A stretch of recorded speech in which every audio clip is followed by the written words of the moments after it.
processes dyan sa imong hawak. May iba, mga makaskaso ng metabolism. Kaya, mas kisigyang kakan mga carbohydrates, madalion po mag-burn kang sugar. Ade? Kaya, day nahiling so tundag. May iba man na mas kiniiton ang tigkakakan, maluyahon ang metabolism. Kaya, huya na mas kiniit ang pinagkakakan, yun ang tundag. Sa kuya po, maluyahon na ang metabolism. Ade, dahil pa nag-exercise, kay masain po sobra na mga stored sugar. Yan dyan po sa mga adipose tissues, dyan po sa mga mga bilbil, nagiging bilbil. Ano po ang kung ini po ano po ang purpose kini mga bilbil? Mga stored fats. Garo yan bangko. Kung kayo puhan mo nin kwarta, kung kayo puhan mo nin energy, dyan makuha. Key energy. Ano po? So yan, ang Go Foods. Ang Glow Foods naman, iyo po ini sa mga rich in vitamins and minerals. Mga gulay, mga green leafy vegetables, mga fruits, glow. Yan. And grow, mga protein. Sa karne, margarine, ano pa. Buna ang protein, magabuna yan eh. Pag-grow, nag-ano yan po, sa mga muscles sinda ang ining mga grow foods na yan eh.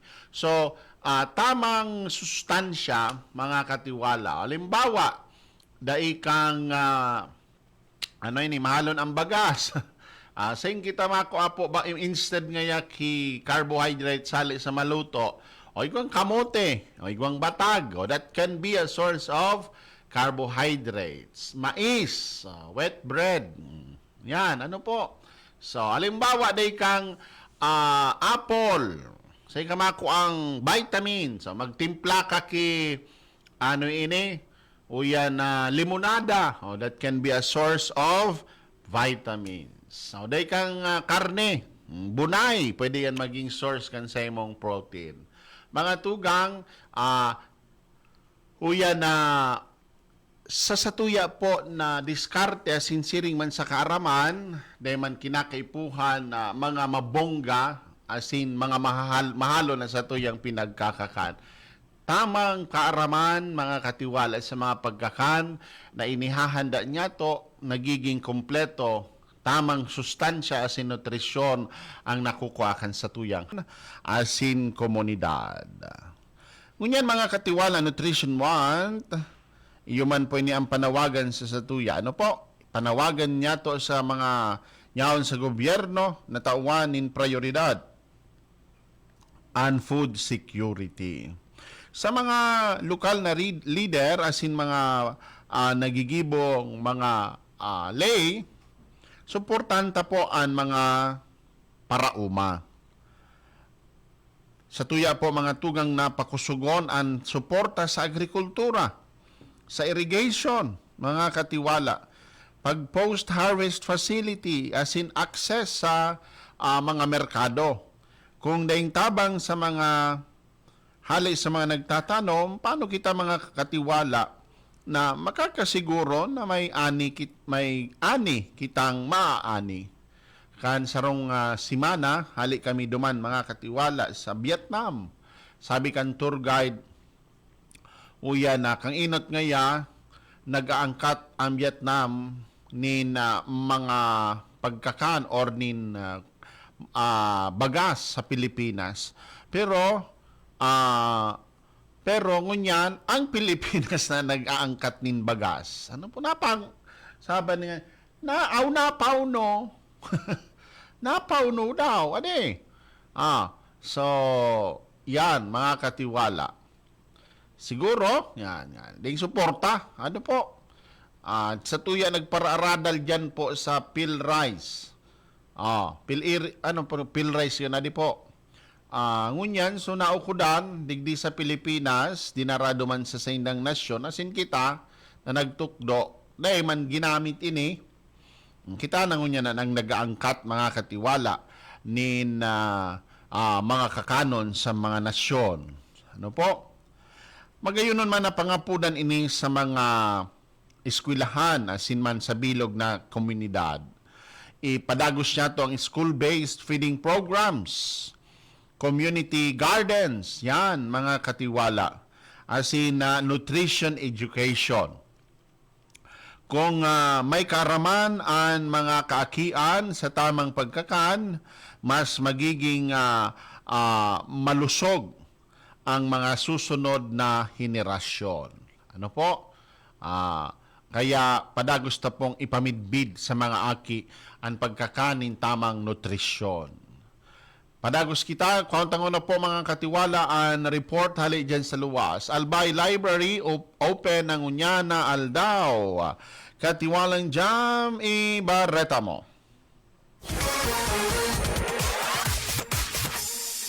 Yes, Marina Aga, Father Francis, sa wakas, haloy nang pinagahalat ang Sagraray na pagbubukas kan Albay Library na konsahin iniman an haloy na nawara asin iniman an ngunyan pinagahalat na mag-open na sa ibong kan paghali na kainig dyan sa Peñaranda na konsahin kasabay kan renovation kini ini an nailipat na digdi sa second floor kan Albay Capitol Annex sa syudad ng Legazpi na konsahin na tabi Father Francis an nasambit na pagbubukas an pinunan na giraray ngunyan na pagkaaldaw para naman sa gabos na naghahanap kan Albay Library para sa saindang research asin na sa saindang mga pinagigibong mga assignment asin na pag-explore asin na pag-aadalaman lalo na iniman na sano sa pinaka-basic na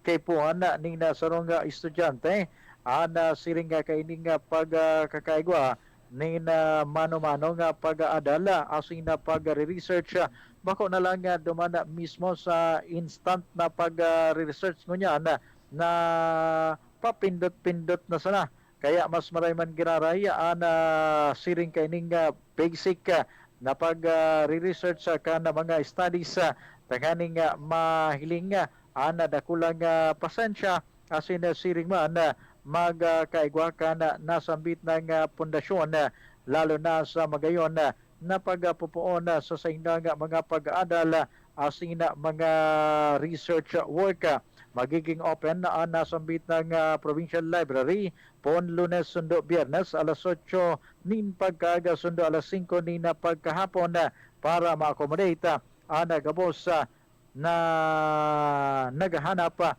kan library ngunyan asin para sa saindang mga research work. Jamindosa Veritas Legazpi, katiwala sa katotohanan. Veritas Katiwala Patrol News Report. Yes, salamat tabi katiwalang jam. Magayon man baga po mga katiwala. Ade na open man giraray na ang mga aki magkaigwaman nin pagkakataon giraray na magbuklit nin libro bako na sa nasige na sa check. Ade po. Bako sige sa nang scroll up, scroll down. Ade type. Ang inot baga po mga katiwala, maraman mo na may kaya ang familia kung may ano palan. Kung may ano nga nito? So mga libro may nalingaw ko lugod sa apod. May so mga libro baga po maraman mo ang mga ang sarong pamilya kung may kaya kung may bako so nyan mga may ano po almanak man naglalawag sa payo ko iba man may mga so may series baga mga libro yan mga bolyo mga arog kan ano apod kan so mga librong ito basta ano ani po ito aday ko na bako yan yan kamagayon man giraray po mga katiwala na may O yan na, ayan na, sa, ayan. Sabi natin, Ticho, dapat matutong mag-card catalog yan. Pwede man. Ano nga nipod kayo ito, Ticho, sa mga libro? Yan, Encyclopedia Americana. Maraman mo na may, ano ini, may kaya. Ay, may nahiling akong tigpapautang bagay ito kang mga... Ade, so yan mga katiwala, magayon no, na pag ibalik ta sa mga aki na magbalik sa pagbasa sa libro. Kaya na-open ko niyan mga katiwala an Albay Library. Yan, inabot na kita nin oras nin pamamaaram. Sa sarong simana naman mga katiwala, kita maghirilingan, mag-restoryahan sa mga pangyayari sa simbahan at sin komunidad. So sa ngaran po mga katiwala kan sa tuyang mga nakiribahan digdi sa tuyang programa at yan na ini sa mga naon po sa luwas at sinsiring man sa tuyang tech ngunyan si Maki Boy sa sendo po gabos mga katiwala, salamat po kan sa indong pagantapay. Salamat po, maghirilingan naman po kita digdi sa tuyang programang simbahan at sin komunidad.